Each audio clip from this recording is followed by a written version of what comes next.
The words are still echoing in my head, bouncing around like stray bullets in a lonely room. You're a cuckold, Thomas. Amanda had scoffed, her lips curled into that horrible pout that used to make me fall in love with her, and called her a sad cuckold. She didn't even wince when saying it. Chilly. Figured it out. She stood in our bedroom doorway, smeared with a new man and clutching a luggage. Mark, her company's coworker, was waiting for her downstairs. I was aware he was there, skulking like a raptor that had already taken its prey. Slowly, bit by drop, betrayal poisoned our marriage continued till only venom remained. I was tempted to yell. I wanted to break something, like punch the wall, but all I could do was sit there, motionless. My hands trembled like a coward, my chest hollowed, and my mind went blank. She gave me the sense of being a coward. A man who was unable to prevent his wife from leaving the house with another man. She muttered to me, the last nail in the coffin of our marriage. As she turned her back on me and dragged her baggage across the floor, making a sound like nails on a chalkboard. You will never be enough. She then vanished, leaving me among the debris. This was not always Amanda. I remember our initial meeting. She was an ambitious 23-year-old fresh college graduate. At the age of 27, I was already working my way up the corporate ladder as a financial analyst. She was hilarious, brilliant, and strikingly beautiful, everything I could have ever wanted. Her green eyes glowed with a fire I'd never seen in anybody else, and her blonde hair reflected the light like spun gold. A year later, we got married. Our love was magnetic and irresistible. I felt I was the luckiest person alive. She was my partner, best friend, and the person I hoped to spend my life with. However, the fissures did not take long to show. Although she had always been motivated by her career, she felt dissatisfied after 2 years of marriage. Amanda used to insist she wanted more, just to be my wife. Her ambition was obvious beneath the surface, and she was tired of staying at home. At the time, she was employed by Lambert Enterprises, a software company that promised growth, success, and as I subsequently discovered, something far darker. She joined the organization at the age of 26 with zeal and desire. I completely agree with her decision. I wanted her to be the self-assured, self-sufficient lady she had always craved, as well as to have everything she wanted. It felt exhilarating at first. When she returned home, she would talk about her projects with her family, the group she handled, and the breadth of her knowledge. I witnessed the fire. Her eyes shone with pride as she returned. However, the company's culture quickly began to suffer. Younger, wealthier men who had risen rapidly through the ranks surrounded her.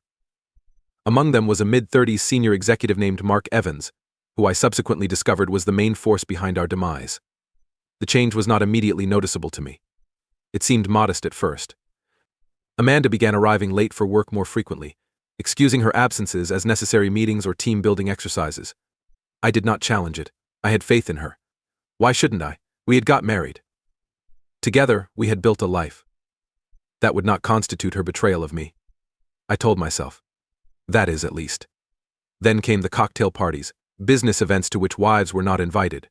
She modified her clothing style, more provocatively, in ways she claimed were powerful but unnerved me. She was constantly coming up with excuses. Thomas, this is the industry. She would respond with a dismissive laugh. This is how things are right now, you couldn't understand. Perhaps I didn't either. However, something didn't seem right.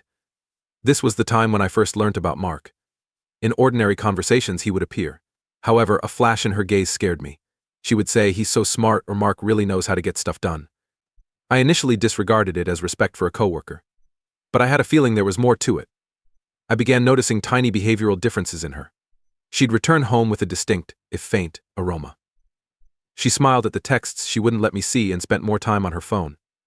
Our proximity decreased. We felt as if our emotional bond was disintegrating piece by piece.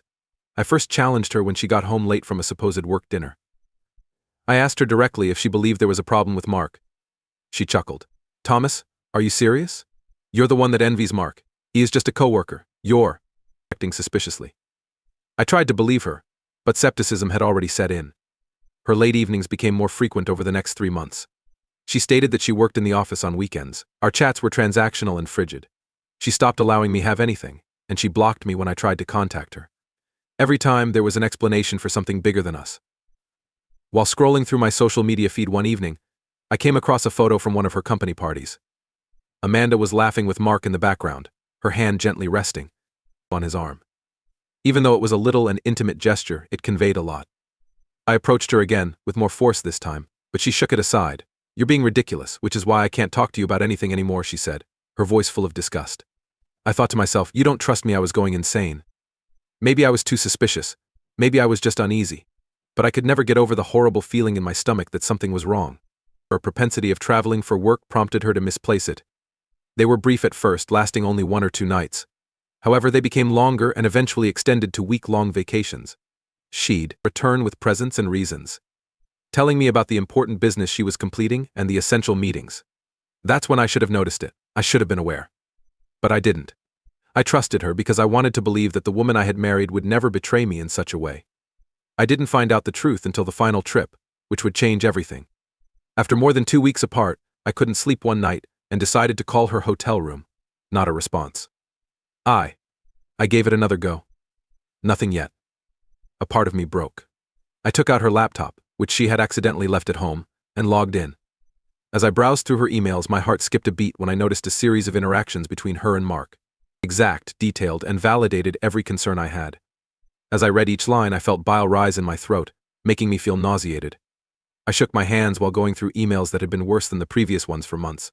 They had been dating for almost a year by this point. She was with him all the evenings she claimed to be working. The hardest thing was when she stopped trying to disguise it. She arrived home the next morning, and I was there to welcome her. She walked in casually, bag in hand, and all I could do was gaze at her. I wanted to face her and demand explanations. Nothing scares me. She sighed when she saw the expression on my face. You made a discovery, right? As if this was more of an irritation than anything else, she went on, sounding bored. For how long? With my voice barely audible, I inquired. Does it truly matter? With a shrug, she replied. No matter how hard you tried, it wouldn't stop. That's when I realized it. She had already determined what to do. I was helpless to stop her, no matter how hard I pleaded with her to see the devastation she was causing, or how much I wanted to. She appeared to have emotionally moved on from me before she completed packing, as she stood there emotionless. In fact, I came too late. Too reluctant to act. Too gullible to believe I could fix something that had been broken for years. After Amanda left, I sunk into a haze of incredulity. Several days. We had holiday photos, old jackets that no longer fit, her perfume lingering in the shower, and a tiny indentation on her side of the bed. Every corner of our house was filled with memories of us, and I had no idea how to move or cope. No matter how hard you tried, it wouldn't stop. These words kept repeating themselves, stabbing me in the head like knives. She had given me the sense that I was helpless and merely a footnote in her vast plan. However, as the days went, something changed within me. The numbness faded as wrath rose. I was enraged not just at her betrayal, but also at myself for allowing it to happen, for putting up with her treating me as an afterthought. The image of Mark smirking and feeling he had won added fuel to the fire. Amanda had let him kidnap my wife and embarrass me. I was left to pick up the pieces while she reveled in her newfound independence. But I wasn't going to be sad forever. No. Amanda was not with me. However, I still had the ability to make them both pay for their acts. I recall sitting on the couch and looking at the divorce papers Amanda had forwarded to me. Despite having ruined everything, she dared to demand the house and alimony. It looked like a blow to the face. One final insult to remind me that she was completely in control. That is what she believed. I refused to sign those documents without a struggle. And she was in for another surprise if she assumed that I would let her and Mark ride off into the sunset with no consequences. Sitting in the darkness that night, my mind began to function. I'd spent my entire career in finance, reading systems, manipulating data, and opening doors that others couldn't. It was time to apply the same set of talents in my life. The retaliation would be nonviolent. There would be no drama involved. It was going to be highly satisfying, precise, and surgical. I would take all they had achieved together and watch it fall apart from the inside out. I knew where to begin Mark's business. Mark had been an active member for many years, whilst Amanda had only joined Lambert Enterprises at the age of 26. He could use his authority to entice Amanda by promising her increased success, wealth, and status. However, power can be brittle, especially when someone like me is available to exploit its weaknesses. My first step was to call old colleagues in the finance industry who were familiar with documents that Mark had most likely deemed secure. I was aware of Lambert Enterprises' long history of questionable business practices, poor investments, and a perilous financial state. Mark had done an excellent job of concealing things, but I understood how to investigate farther. I had dug up enough dirt in a week to give him a hard time. Financial irregularities, theft of funds, and investments in non-existent businesses. Everything was there, tucked away. He assumed that no one would closely scrutinize the documents. However, I did not want to completely destroy his career. That would be overly straightforward. I wanted to ruin his reputation and ensure that the scandal followed him everywhere. I began leaking information and purposefully generating rumors among key figures in the field. The word immediately spread. When the relevant people learnt about it, Mark's name became synonymous with dishonesty and corruption. Deals were cancelled, investors withdrew, and the business quickly failed. However, it was insufficient. Not quite yet. To the best of my knowledge, Amanda's achievement was tied to her. She had moved on from me in pursuit of something more meaningful and satisfying. But what would she do as the world around her crumbled? I stepped back and noticed the cracks begin to show. I wasn't finished with them yet. Their idyllic little existence, built on lies and deception, was starting to break apart. There was only one card remaining to play. The location of their home was quickly determined. Shortly after Amanda, she moved out of our house, moved in with Mark, and they purchased a stunning new home that was far more luxurious than anything we had ever owned. I was aware of Amanda's great regard for appearances. She thrived on attention and adulation. I made certain the house was on the list, so when I tipped off a financial investigator to look into their assets in secret. After several months, everything came to a close. Amanda was losing control of the rich life she had given up for me, and their possessions had been put away. I had never felt more at ease than the day I learned their house had been stolen. I wasn't finished, though. Amanda had mocked me, called me a cuckold, and left me for her lover. But now it was her turn to deal with the consequences of her decisions. She would crawl back soon enough. All I needed to do was wait. I sat at my desk, looking out the window at the rising storm clouds in the distance. They embodied what I had been subtly developing behind the scenes in the perfect metaphor. It's unlikely that Amanda and Mark understood how deeply they had planted the seeds of their demise. They continued to assume that they had control and could exploit me, treating me as if I were a helpless cuckold incapable of defending myself. They were totally inaccurate. My retaliation had gone smoothly in its initial phase. Mark's firm was completely disorganized. Mark's reputation was deteriorating in the industry, and Lambert Enterprises had been exposed for the fraud that it was. His once admired career was disintegrating like sand between his fingers. Investors had fled, and lawsuits were piling up. I had planned every element of it. Every whisper to the right person, every anonymous tip. All of the devastating financial records that were revealed were pre-planned. It was time for the second stage, however. This was an intimate setting. There was more to it, rather than simply wrecking their careers. This was done to ensure that Mark and Amanda felt the same amount of betrayal as I did. I reclined in my chair and mentally reviewed the technique. I had taken great care to leave no trace of my presence behind. Amanda had no idea how good I was at playing the long game. She constantly underestimated me, thinking I was just a numbers geek incapable of doing the dirty work. Small details, careful manipulations, were where it all began. I was aware of Amanda's tendency for luxury. Money and reputation were always her weaknesses. Points. I made sure her credit score was the first to be damaged. I knew the right people and had contacts everywhere, and they owed me favors. It didn't take long to get the idea that Amanda had missed a few payments and was in default on a few bills. Her formerly immaculate credit rating plummeted in a matter of weeks. She never anticipated she'd need to apply for loans, but then she started getting rejection letters. Credit cards are no longer being used. No more high-end clothing. No more luxurious excursions abroad. Her wealthy and cozy surroundings were. It's getting close. I was aware of her emotions. I was about 2 months into my plan when I saw her for the first time since our separation. She was sitting in queue at a nearby coffee shop, dressed substantially less expensively than before. Her makeup was less done, and her hair was little more disheveled. Her look was one of anger and strain as she tried to keep up appearances despite everything around her falling apart. I didn't approach her. Seeing her there, trying to keep it together, made me feel like I didn't have to. Was sufficient. But Mark proved more difficult to crack. He was a pompous, conceited man who believed he was unbeatable. However, even the most arrogant people have defects, and his was ego. I knew he couldn't take public humiliation and couldn't bear it. The idea of not being considered the greatest.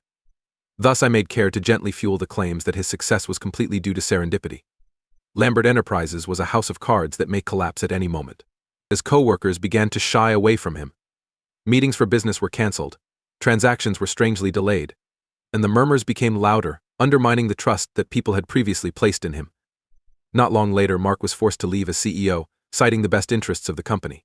However, everyone was aware of the reality. His empire was collapsing. It could not be saved.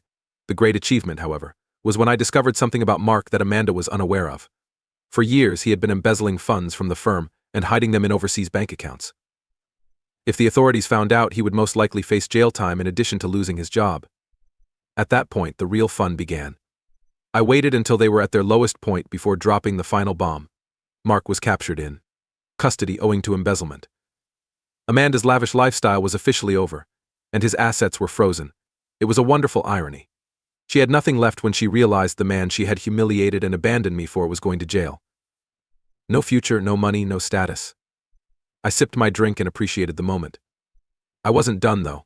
My final act of retribution was the most personal. Amanda had not completely realized the ramifications of her betrayal. She had to experience what it felt like to be abandoned, degraded, and without control. As a result, I contacted her in writing. It wasn't particularly fancy, it was plain. Really, Amanda, I know everything, only a few lines. You left me for Mark. I understand, because you thought he was better. But you can see reality now. You may see the outcome of your decisions. I promised you I would never be unfaithful. I promised you I wouldn't give in. You are the one left standing in ruins now. Have joy living your new life. It's certainly everything you could have imagined. In order to remind her who had won, I signed it with my name. I could only imagine the expression on her face when she read it. She had always believed she could use, manipulate, and control me. But now it was her turn to be broke. Not a spouse. Not a romantic partner. Not going to happen. As for me, I had just lately started. The first frigid gusts of winter began to blow in, when there was a knock at my door late one evening. It was clear who it was to me. I had anticipated this moment because I knew Amanda would ultimately return, broken and desperate.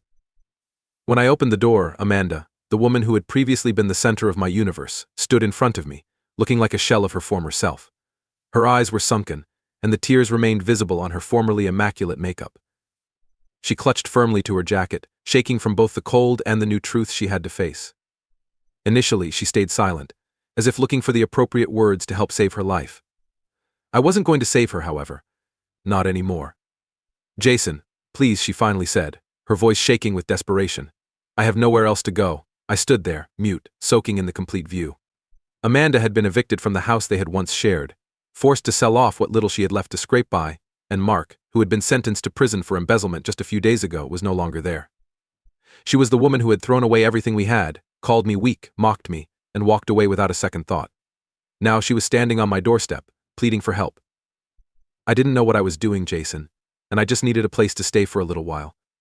I could see the full weight of her regret in her eyes, the same eyes that had once looked at me with love before they were clouded by greed and ambition, but I didn't feel anything for her. You've got some nerve, I finally said, my voice cold. Coming here, after everything.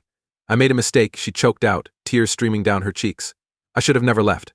I didn't know what I was doing, Jason. Please, I just need a place to stay for. Her lip quivered, and she stepped closer, as if proximity would change the outcome of this conversation. I didn't mean those things I said about you being weak, she whispered. I was angry, confused. I thought Mark was the answer, but he wasn't. I see that now. You're strong, Jason. You've always been strong. I couldn't help but laugh. The irony of it all was too perfect.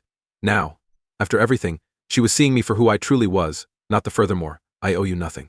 But Her face sank, and for a brief moment I believed I saw the lady I had loved. However, that woman was no longer present. In her place lay someone who had made her bed with Mark. You ruined everything, she whispered, her voice shaking. You destroyed Mark's career, our life together, everything.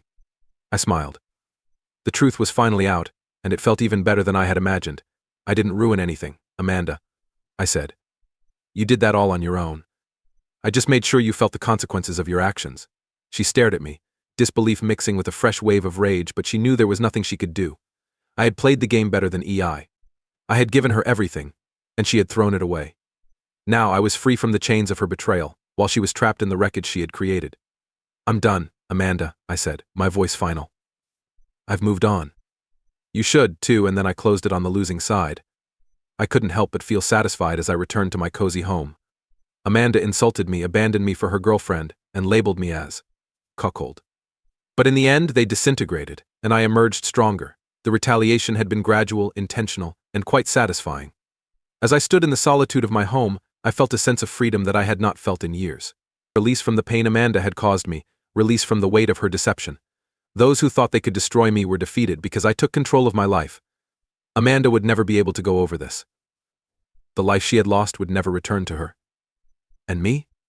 I'd only just begun. I reached for my phone and dialed a familiar number.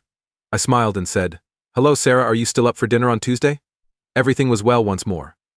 Finally, it was mine,